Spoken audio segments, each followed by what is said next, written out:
में हुई हलचल एवं गतिविधियों के साथ हाजिर है आपका मित्र पवन शर्मा।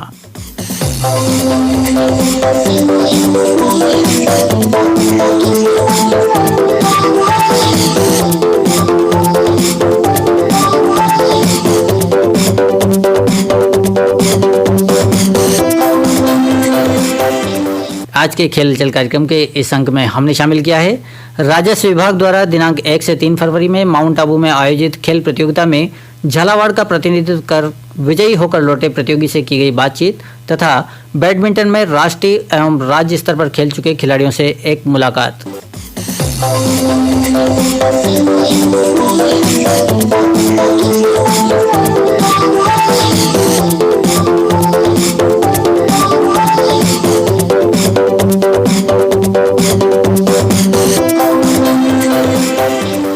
दोस्तों, जीवन एक खेल है तथा खेल जीवन का एक महत्वपूर्ण हिस्सा। कभी हार तो कभी जीत चलती रहती है। जहां जीत से उत्साहित होकर व्यक्ति जीवन में उत्तरोत्तर प्रगति के लिए निरंतर सफलता के लिए प्रयत्नशील हो जाता है, वहीं हर हार हमें अगली प्रतियोगिता में अपनी कमियों को दूर करते हुए पुनः दुगने जोश से सम्मिलित होने के लिए प्रेरित करती है। साथ ही हमारे प्रेरणा स्रोत बनते हैं इसी राह पर सफलता की सीढ़ियां चढ़ चुके खिलाड़ी। ऐसे ही एक खिलाड़ी से आज आपको मिलाने जा रहे हैं जो कि हाल ही में 1 से 3 फरवरी को माउंट आबू में राजस्व विभाग द्वारा आयोजित चेस प्रतियोगिता में भाग लेकर झालावाड़ जिले का गौरव बढ़ाकर लौटे हैं। आइए मिलते हैं श्री अनिल कंजोलिया से। अनिल जी, आप 1 से 3 तारीख तक माउंट आबू में आयोजित प्रतियोगिता स्थल पर गए और वहां पर आपने जो प्रदर्शन किया, क्या अनुभव रहा है आपके, बताइए हमारे श्रोताओं को। सभी श्रोताओं को मेरा नमस्कार। मेरा नाम अनिल कंजोलिया है। मैं रेवेन्यू इंस्पेक्टर के पद पर कार्यरत हूँ। हर साल की तरह इस वर्ष भी रेवेन्यू गेम्स का आयोजन सिरोही डिस्ट्रिक्ट माउंट आबू में हुआ और मुझे खुशी है कि मैं रेवेन्यू गेम्स में झालावाड़ को मिली प्रथम ट्रॉफी का निमित्त बना। अनिल जी, चेस कब से खेल रहे हैं आप? चेस सर मैं 15-16 साल से खेल रहा हूँ और झालावाड़ जिले की चैंपियनशिप पिछले लगभग 13 साल से मेरे पास है। पिछले 13 साल से आप झालावाड़ जिले के चैंपियन हैं और आगे भी आप खेले होंगे राज्य स्तर पर।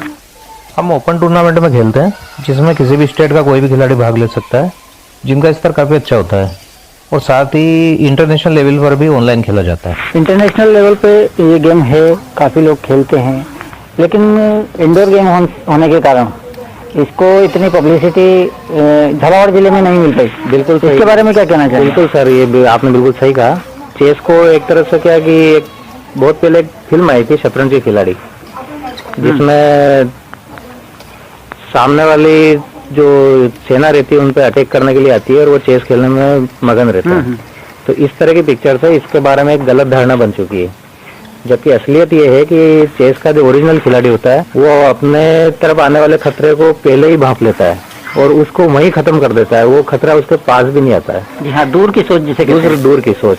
चेस का गेम मैंने कई गेम खेला है। सबसे पहले क्रिकेट खेला है, बैडमिंटन खेला है, चेस खेला है और भी गेम खेला है, लेकिन सबसे बढ़िया जो गेम है, मैं अपने बच्चे के लिए भी यही गेम सजेस्ट करूँगा।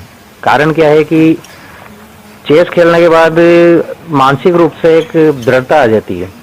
चेस में जो जीतता है आदमी, वो उसके अंदर कम से कम मतलब एक याददाश्त अच्छी होनी चाहिए, मेमोरी, उसके अंदर साहस होना चाहिए, धैर्य होना चाहिए, सही ढंग से योजना बनाने की यानी सही प्लानिंग की एक शक्ति होनी चाहिए उसके पास। एक सबसे बड़ी चीज है कभी हार नहीं मानना। निश्चित रूप से अच्छा गेम है और बुद्धिजीवी वर्ग का गेम है, ऐसा भी कहते हैं।